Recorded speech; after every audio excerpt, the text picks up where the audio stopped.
Jason, you have been helping us make sense of this for the last several months. How are you feeling now that the deal is done? Yeah, I don't know if we've arrived at actually a version of sense that you could write down, but we did arrive at least at a season finale, a conclusion of this particular chapter. The deal is done, and now we get to see what sort of Elon is going to do with Twitter. So, we've heard predictions of the death of Twitter. It's certainly the end of an era. But how much do you think will actually change? So I think for a long period of time, people have been predicting the death of Twitter. And I think it's unfair to say that something's going to change today, or there's going to be sort of a mass revolt, and the product will die tomorrow. However, there's many different versions of death on the web. MySpace still exists. It's just not a cultural institution that matters in the technological world or the cultural world. So it's going to take a long time, I think slower than people think, for product changes to roll out onto the platform. But the problem is that mistakes can begin almost right away, whether that's, content moderation or user safety or privacy. Even if it's not a conscious change in policy, mistakes will happen because there's going to be tremendous brain drain. Your guest at the top of the hour said up to 50%, and there's just going to be organizational chaos that prevents good decisions from being made. So the leadership team is gone. We talked about that. 50% of the workforce may go if Ross Gerber is correct. Who are the winners and losers here? Well, you talk about the executives that go. I would definitely start by talking about Vijay, who's the chief legal person at the company, ran policy for years. Vijay was specifically targeted by Elon in the wake of this deal as someone that he didn't like, his decisions he didn't support, and then his legion of fans barraged her with racist and hateful content. And through this enduring 6-month odyssey, she completely kept the company on track. It was a game of brinksmanship in which she didn't blink. We know from back channel that he tried to renegotiate the deal. She kept the company on pace to close it at the price that was promised. And even when he was doing maneuvers such as, ironically posing as a national security threat, they kept driving the company forward to this close. And I think that shows tremendous resolve and is a tremendous victory, certainly for shareholders. And is something that should be commended. And of course, as we talked about before, the other winners certainly involve all of the legal fees for outside counsel that are going to be that were generated from this. So congratulations to those folks in their Hamptons residences. You said the best that Elon could do here was to remove himself from all decision making, and now he's the CEO for the foreseeable future. So what's the best thing he could do now? So I think the thing of announcing there's going to be a content moderation panel is actually a smart move. He's saying, look, stop DMing me and sending me all of your sad requests about how you don't have as many followers as you think you should. I don't want to answer all of those requests. We're going to form a panel and figure that out. The problem is how much do we really believe that this is a serious idea? First of all, Twitter already has an external trust and safety council that they can go to for questions and support. So I guess he's just layering that one beneath another committee, which is a classic corporate move. Fair play.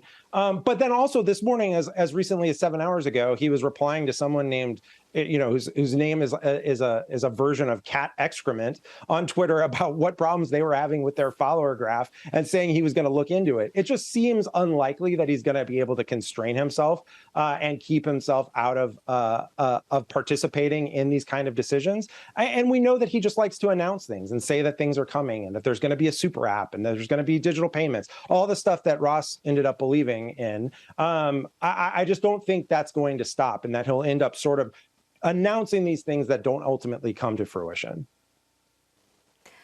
What are your biggest fears, and how likely do you think your biggest fears will be realized?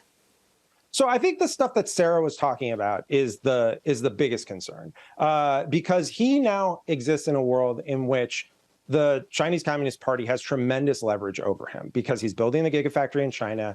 The business in China is incredibly important to Tesla's bottom line. Tesla is the source of his wealth. If China and the CCP want to have information on dissidents in Taiwan and Hong Kong, he's going to have a much harder time resisting those demands than any other social media company, any other internet company before, because they simply didn't exist in these markets. Twitter didn't exist in China. Facebook didn't exist in China. They didn't have the same exposure. And Elon not only has exposure in terms of business, he has real on the ground assets that are at risk, not only in China, but in other authoritarian regimes around the world. Vigil is one of the people that was sort of keeping the line there and protecting users around the world. And those kind of mistakes are really possible and really can happen. And that's where we're talking about, we like to have fun with, is this the death of Twitter and what's going on? But there's actual real user safety and user health issues that are going to be at risk here. The other thing that's happening that we know is an increase in hate speech, is an increase in defamatory language on the site, which has always been a problem for Twitter. But we see an increase in that already because people sort of sense that there's a bat signal out that says it's okay to act this way on Twitter now because Elon's espoused this free speech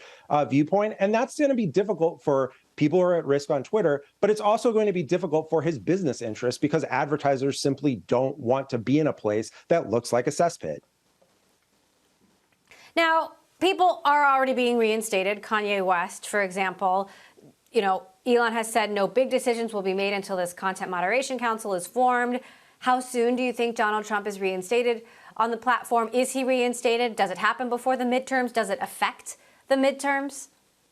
I don't think it affects the midterms. I think he will end up doing it outside of the council's decision. I think it will just be something he does because of, some whim or some reason. I don't think the council is a super serious thing at this point. I think he will continue to preserve his prerogative to make decisions like that as he sees fit.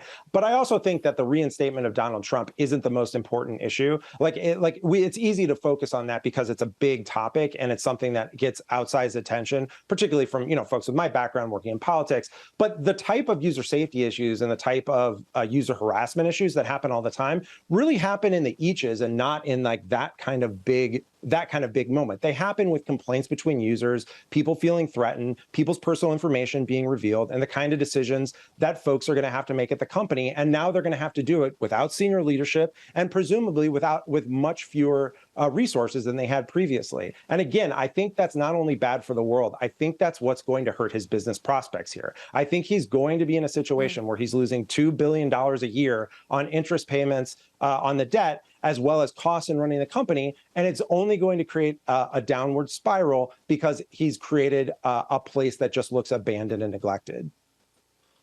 So is the clock ticking then? I mean, how long do you think he holds on to Twitter for?